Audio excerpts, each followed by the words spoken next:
Now to the Australian award-winning farmer accused of poisoning Tom Cruise while working at Scientology's world headquarters in the US. Even though she was innocent, Lana Mitchell was forced to endure an extraordinary vendetta by a religious cult she says is spinning out of control. Brian Seymour has this exclusive report.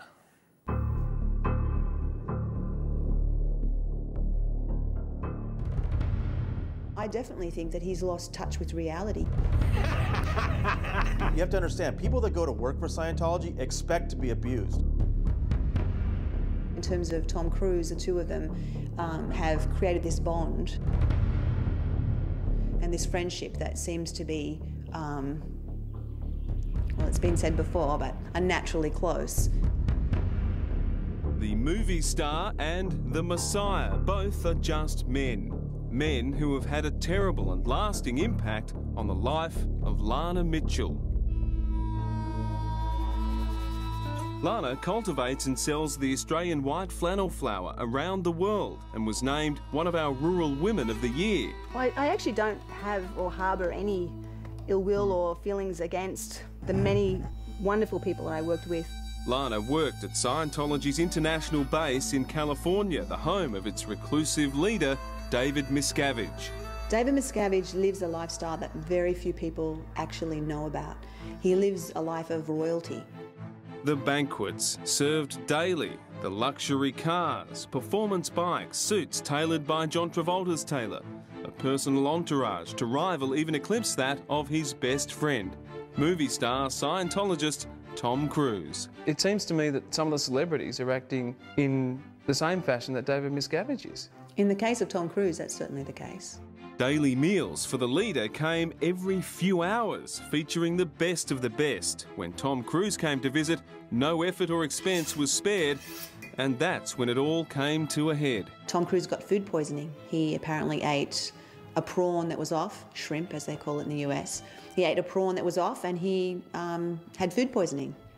There was an investigation that ensued, and they decided that I was responsible because I had taken it out of the freezer and defrosted it under cold running water.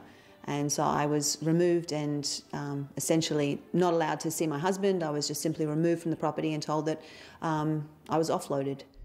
Lana lost her job, her home, her family and her friends in one fell swoop. I was given no opportunity to defend myself, but they needed a head on a pike, as they call it. They needed somebody to shoot, and Tom Cruise got food poisoning. Somebody needs to go. So, yeah, that was it. That was the end of me at the international headquarters of Scientology. I was sent to hard labour.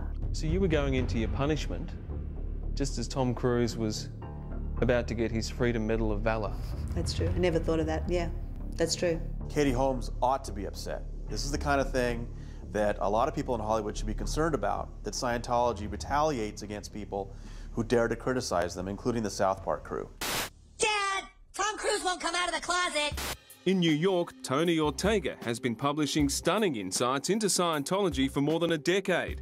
He is the editor-in-chief of the iconic Village Voice. In November 2005, South Park produced an episode that was deeply embarrassing for Scientology. Mr. Cruise, come out of the closet. The church retaliated against South Park with an investigation of Trey Parker and Matt Stone, their friends, their employees, using private investigators digging through their trash and trying to find vulnerabilities to exploit against them. Tom, it's John Travolta.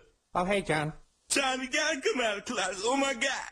Tom Cruise reportedly refused to promote his movie War of the Worlds on certain networks unless Comedy Central promised not to repeat this South Park episode. Tom Cruise, John Travolta, and R. Kelly have all come out of the closet.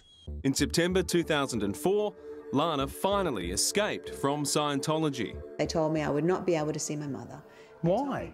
There was no valid reason for it, so I decided at that point, that's it.